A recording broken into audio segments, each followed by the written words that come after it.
ইছলাম ধৰ্মৰ কত এনেকুৱা কোনো কথা নাই যে কোনো ব্যক্তিয়ে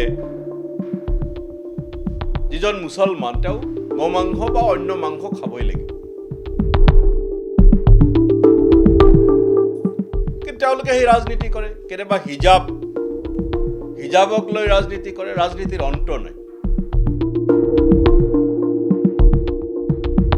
প্ৰথম কথা, আপোনালোকৰ জৰিয়তে মুখ্যমন্ত্ৰী মহোদয়ক মোৰ আহ্বান, তেখেতৰ এই স্বেচ্ছাচাৰী মনোভাৱ পৰিত্যাগ কৰক। তেখেতৰ মুখৰ কথাই আইন হ'ব নোৱাৰে।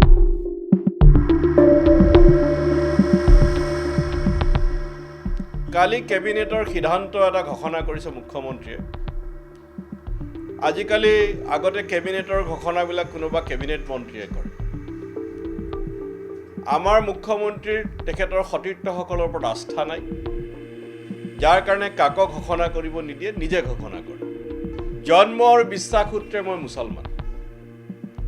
ইছলাম ধৰ্মৰ কত এনেকুৱা কোনো কথা নাই যে কোনো ব্যক্তিয়ে যিজন মুছলমান তেওঁ গোমাংস বা অন্য মাংস খাবই লাগিব। ইছলাম ধৰ্মত কিছুমান খাদ্য হালাল কৰিছে আৰু কিছুমান হাৰাম কৰিছে। গাহৰি মুছলমানৰ কাৰণে হাৰাম, আৰু বহুত মাংস হালাল কৰিছে, বৈধ কৰিছে, তাৰ ভিতৰত গোমাংস অন্যতম। কিন্তু মুছলমানে এই কথা কেতিয়াও নকয় যে চবেই হালাল মাংস খাব লাগিব, কাৰণ প্ৰত্যেক ব্যক্তিৰে স্বাধীনতা থাকে, মই কি খাম কি নাখাম।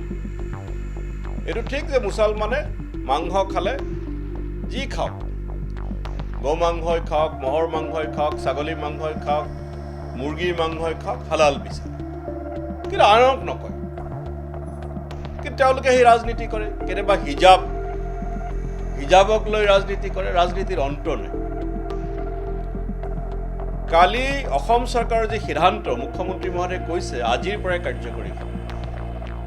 আমাৰ মুখ্যমন্ত্ৰীয়ে প্ৰচলিত আইনো নামানে। মুখ্যমন্ত্ৰী এজনে ঘোষণা কৰাৰ লগে লগে কেনেকৈ আইনত পৰিণত হ'ব? তেখেতে কৈছে হোটেল, ৰেষ্টুৰেণ্ট আৰু ৰাজহুৱা স্থানত কোনো গোমাংস খাব নোৱাৰে, আৰু সেইদিনাৰ পৰাই কাৰ্যকৰী হ'ব। তাৰ কাৰণে বিধানসভাত আইন আনিব লাগিব, আইন গৃহীত হ'ব লাগিব, আৰু আইন নোনাকেও নোৱাৰে বুলি মই কোৱা নাই, অৰ্ডিনেঞ্চ আনিব লাগিব। অৰ্ডিনেঞ্চো অনা নাই। অৰ্ডিনেঞ্চ যোনদিনাৰ পৰা আনিব সেইদিনাৰ পৰাহে কাৰ্যকৰী হ'ব। প্ৰথম কথা, আপোনালোকৰ জৰিয়তে মুখ্যমন্ত্ৰী মহোদয়ক মোৰ আহ্বান, তেখেতৰ এই স্বেচ্ছাচাৰী মনোভাৱ পৰিত্যাগ কৰক। তেখেতৰ মুখৰ কথাই আইন হ'ব নোৱাৰে। প্ৰচলিত নিয়ম নীতিৰ মাজেৰে আইন হয় বিধানসভা, নহ'লে অৰ্ডিনেঞ্চৰ জৰিয়তে হ'ব পাৰে, সেই ব্যৱস্থা আৰম্ভ কৰক।